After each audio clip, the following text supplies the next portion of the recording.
Good evening, MMA fans. It's James Ernest of The Grueling Truth here with Emilee King of Bellator MMA.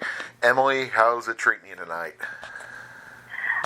It is interesting, being up here in the fight sphere, being quarantined is different than the last time I was with Bellator, but, I feel very blessed to be able to compete, especially in a time of a pandemic. So, but they're following all the precautions and protocols and everything to keep everyone safe. So, but I'm excited, ready. That is good to hear. So, let's take it back to the beginning. What sports did you play growing up? I have a taekwondo and judo background. I was always that kind of weird karate kid growing up. And then it just easily transitioned into MMA. In Tennessee, MMA was not a legal sport until about 2008. And I kind of made that bridge about between 2008 and 2010 when I was kind of checking out the MMA gym, and everything. So. Nice. So, is it fair to say that you're a bit of a volunteer? Yeah, there's definitely some ball fans back home. So, I guess, where I'm from, it's kind of a religion. You're bred into it, so you have to be a Vols fan. Oh, definitely. Now, I can relate. I live in Kentucky, so, yeah, you know how those people are. Those people. Exactly. Like, I don't mind the fans, but they don't want you to be fans of anybody else's because that is just sacrilegious. Correct. Yeah. Correct. And let's see. When did you discover MMA? You said 2008 to 2010, somewhere around there? It's kind of like when, there was first talks of, this sport happening is like when, I knew people who were fighting and that kind of thing. But I really did not get involved until it was my freshman year in college. I was in nursing school at Tennessee Tech University in Middle Tennessee, if anyone knows where that's at. So it was like my first time in my life not really doing any martial arts, and I was like, wow, there's a really big void in my life. So that summer I went home and found Knoxville Martial Arts Academy and just fell in love with learning something new and not really competing anymore because I competed in taekwondo and judo as a kid a lot. Mm-hmm. And then it was just like, wow, I just enjoy this just for the sake of enjoyment and learning. And then it was also a great coping mechanism because, nursing is very stressful and dealing with the public and those types of things. So it was just a great outlet for me. And then it slowly but surely kind of transitioned into I don't want to compete, and then had people in my ear about no, you're really good at this. You should try it one time, and I had graduated college, and at that point, I was like, okay, I'll give it one go, and fell in love, and then from there, it's been a slow transition from being a full-time nurse to being a full-time fighter, so. That is awesome. Yeah, I was going to say, you're right. Going to college, studying nursing definitely does not... it definitely does cause a lot of stress. It definitely is not an easy thing to do. So some way to relieve that stress is always a good thing. Yes. We, practice what you preach. Us as nurses, we tell people to follow diets and live this healthy, active lifestyle, but so oftentimes we don't take care of ourselves. So it was great. And I still am a nurse. I work very part-time for a home health company. So I haven't completely let that go, but definitely training full-time. Definitely MMA is my number one priority and focus. That is awesome. Now, a lot of the other performers have nicknames. Do you have a nickname? Well, for a while I did, and I think you'll still see some people still tag me in it and that kind of thing. But I like who I am now. My name is Emilee King, and, that's something I'm very proud of. It's the last name that my husband gave me. But I use my nickname. I was previously married. I went through a divorce, went back to my maiden name. So it's kind of like using a nickname to just kind of cover up all that business. But now I'm really happy with where I am, and while the nickname does still have a value to me, I don't feel the need to put on a mask or be anything other than who and what I am now. So, but just Emilee King is good. Excellent. So you started your training at Knoxville Martial Arts Academy, where you still are. So tell us, who are the instructors there? The head coach is Coach Eric Turner. Other head coach is Joey Zonar. And then my husband, actually, he's one of the coaches there as well, Jason King. But, I mean, we have a stock house full of just awesome fighters there. Vincent Crew, UFC fighters out of our gym. Shayna Young just recently fought for the UFC. And then Taylor Turner, which is Eric's wife. She's fought for Bellator. Several of our female athletes, including Christina Ricker, Adcock, Morgan Farmer. We've had several girls that have fought for Invicta, Olivia Parker. So, I mean, we have a lot of big names or up-and-coming names in the sport, and then a ton of amateurs that if you want to get in some great work, Knoxville Martial Arts Academy is the place to go, for sure. It sounds like it. I was going to say, it sounds like there's a riches of talent there. Yeah, so, I mean, there's, we have a system that works. It's not a cookie-cutter system. I do not fight like my husband, and I don't fight like Christina, and I don't fight like Taylor. We all fight differently, and that's a lot of that credit has to go to Eric Turner, where he has developed us all in a way to make us unique fighters, and like I said, not necessarily cookie-cutter fighters. So if you come to the gym, you're going to get a lot of different looks and a lot of different feels, and we find that as a blessing to point out our weaknesses and our strengths. So it's a good thing. Who are the other coaches in the gym?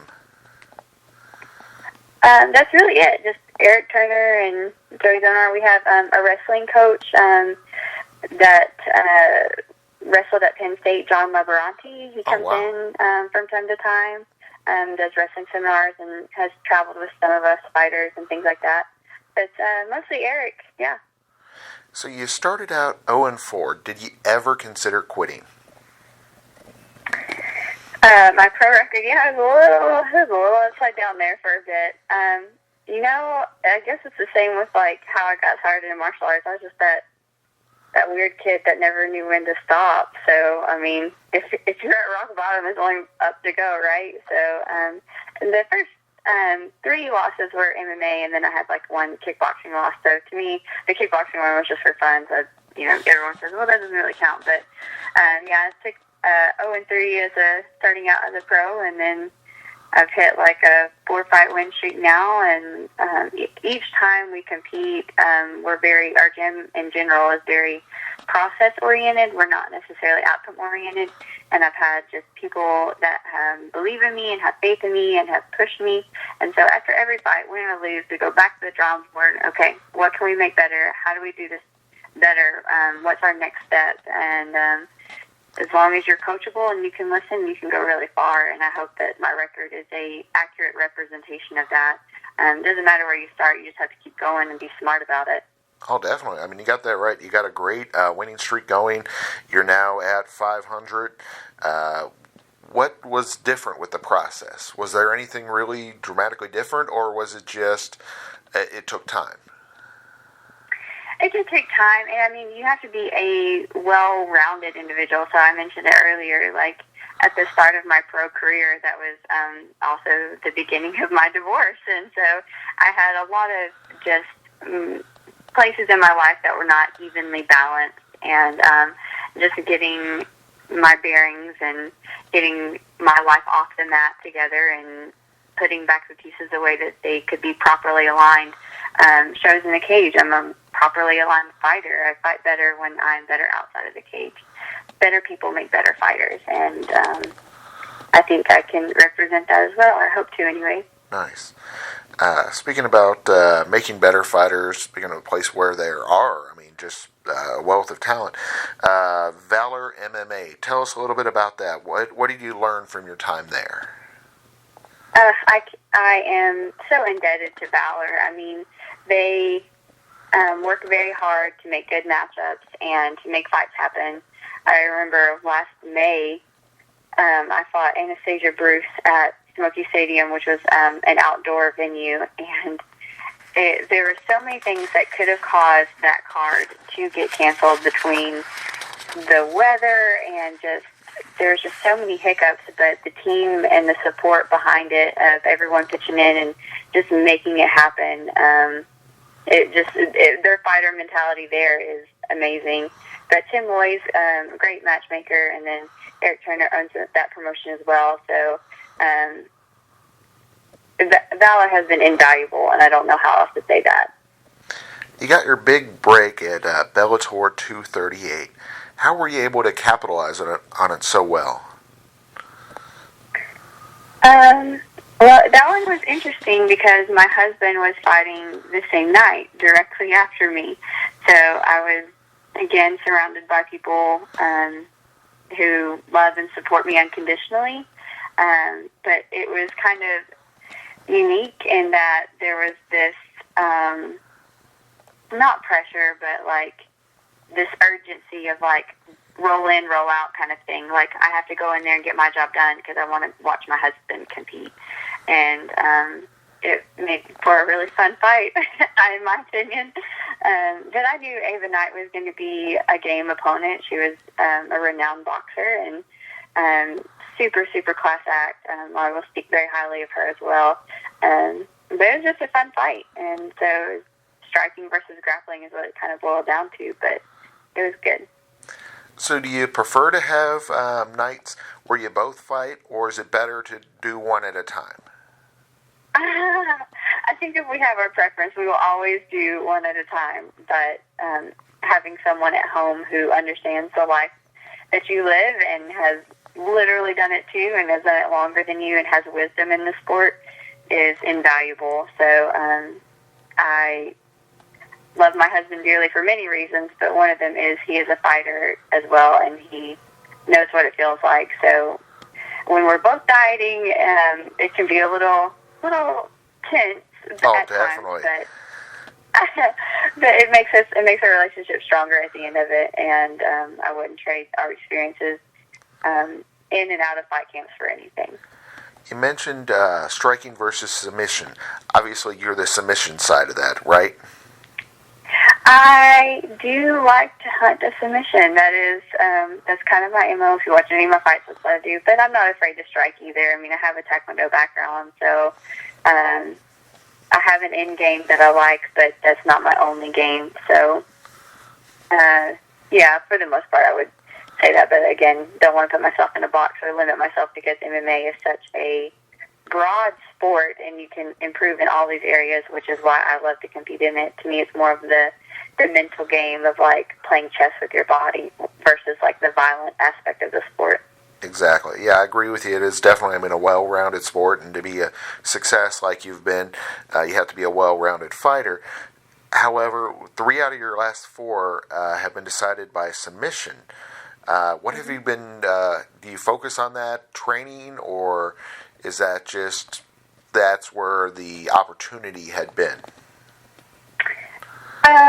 I would say that's where the opportunity has been, or maybe where I had more confidence in the past. That like I said, like I have an end game in both areas of striking or grappling or wrestling or whatever aspect that you want to look at. So I know where I want to be at all times, and you just find ways to funnel yourself into your favorite positions or submissions.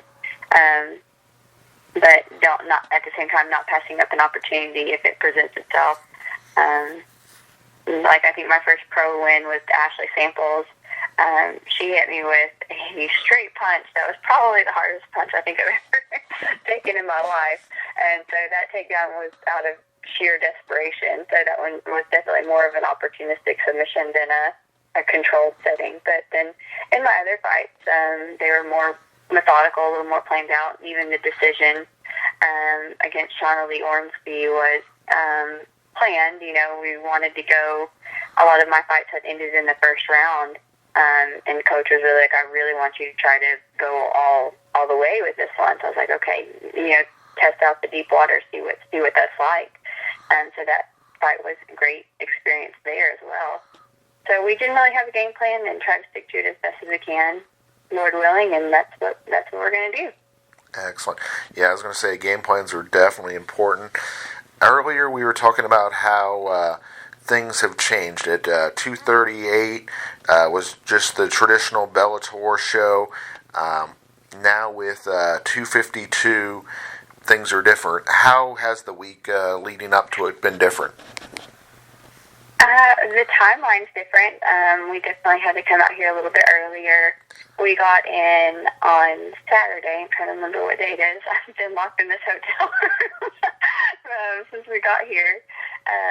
So getting up here earlier and then quarantining, obviously, just for safety reasons, getting all the COVID tests done, and once you're cleared, you're allowed to, move around a little bit more, but for the most part, you're confined to certain areas. So it's different, and I think it'll be a funny story to tell my grandkids one day about, but it's just trying to soak it in and live in the moment where I'm at right now and just absorb these opportunities and these little moments that you get, because for a lot of fighters, COVID has broken the chain of, even the local circuits all the way up to the big promotions. It's delayed a lot of things. I was initially supposed to fight Kerry Melendez back in May, but COVID changed all that. So I feel, again, blessed to be able to compete when so many competitors out there are very hungry and very willing and wanting to compete and are not granted that same opportunity. So it was just because of the COVID back in May. Were there any other factors, or was it just solely the COVID that it caused to postpone? Solely the COVID back in May, and then we had rescheduled for September, and then it was postponed due to an injury on my opponent's part. So I know she's known about me for a while. I've known about her for a while, so we've had plenty of time to prepare. So this should be a heck of a fight, and I'm expecting nothing less. I think she's game, I'm game, and I'm ready to go. So it's a long time coming, and I'm ready to put this one to rest. So what has your camp been like? Well, I don't know. That's a hard question because my camp isn't really different than my day-to-day life now because I train full-time, and so my whole day and orienting and everything is about training, from how I diet to the classes that I take to what I do for work now. Everything's oriented in that direction and getting in as many reps as I can and learning as much as I can and rolling, and just everything is it's always fight camp, and we say that, but we actually live it too. So the biggest change that I would say is just I might cut out some calories for the weight cut, but other than that, it's pretty much day-to-day stuff at this point. So it's no longer where you have your normal life and then a month before the fight you change everything. It sounds like it's pretty much that's what you do naturally. Yeah, so my strength and conditioning coach is Taylor Turner. Out of fight camps, I might be lifting more weights just to maintain some muscle mass, and then I'll switch over to a little bit more cardio. But they're very minute little changes. But other than that, the routines of the classes and the strength and conditioning and everything that I'm doing is the same. See, that makes a lot more sense. And some of the other fighters I've had on over the years, they're like, "Oh yeah, my walking around weight is 100 and whatever, 180, and then I got to get down to 155 to fight." And I'm going, what? Then why don't you just walk around like that? Why don't you make that your normal day life so you get more accustomed to it, as opposed to like you were saying, you didn't have to change much, but some of the fighters, oh my, they have to go through the rigmarole to get eligible, basically. Right. Well, I'm not saying that I don't have to cut, because, I do, grand total, normal walking out round rate for me outside of fight camp is about 130. So I do about a 15-pound cut, but just staying disciplined on the diet and that kind of stuff. But if you do it the right way, and I think having my nursing background is extremely beneficial, but Taylor Turner is very knowledgeable in terms of nutrition, and then my husband is also a Lockhart and Lee certified weight cut specialist. So nice. We're smart about it. We don't do it stupid, I guess is the best way. So how great has been working with Bellator? Oh, fabulous. They really are really wonderful to work with, and I'm not on the multi-fight contract or anything with them, but they are overall just a great promotion and seem to really care about their fighters. Like I said, everything they're doing here is oriented towards fighter safety and just trying to make fights happen in a time where it's not easy to do that. So you have to appreciate that for sure. Who in the strawweight division do you have your eye on? Really, whoever coach tells me. I don't look at too many opponents, and even when I do know opponent, like I'll listen to what coach has to say about it, do my homework. And that I don't even really watch a whole lot of fights unless it's a teammate. So I couldn't tell you. Nice. So in other words, you're doing more when you're watching the fights. It's more in support of your fellow teammates as opposed to scouting or that kind of thing. Yeah. I'm probably not going to be the fighter that's going to call somebody out. Like if coach thinks it's a good match and he wants to do it, I trust him. I say, okay, let's go. Oh, darn. So none of that, like Glubber Lang calling out Rocky kind of thing. Not my MO. No, not really. Cool. So it sounds like it's going to be a heck of an event. Now, when is it again? It's this Thursday, the 12th, November the 12th. Thursday, November the 12th, Bellator 255. And tell 252. Yeah, I'm skipping ahead a couple. 252. Tell us one more time about your opponent. I am fighting Carrie Melendez. She is 4-0, I believe, as an MMA fighter and has a kickboxing background, I believe. And she's also married to an MMA fighter. So, like I said, she's going to be game. She lives the lifestyle as well. I'm sure when you're married to a fighter, I think that's just cuts of the territory. So it'll be a good fight. Oh, definitely. It sounds like it's going to be a great fight. Yeah, I was going to say, that is the difference between the two, sport and the other sport of professional wrestling. Because, of course, in there, they would want to do a mixed tag match and have the husband and wife teams fight each other. Probably not. I've always thought that we could do that, because there's more and more couples that are coming out. Like, we should just call it a date night and just, match up the spouses. That would be cool. Actually, that does sound like an interesting pay-per-view event, date night. Yes, where you fight with your partner. Wow, that does sound cool. Well, make it happen, James. You can do it. I will look into that. I got a guy that does events, Billy Donovan, up here in Northern Kentucky, and I will mention that to him. Emilee, we've enjoyed having you on the show. It sounds like it's going to be a great event, the Bellator 255 on pay-per-view, and we wish you the best. All right. Thanks, James. Y'all have a good night. My pleasure. Thank you.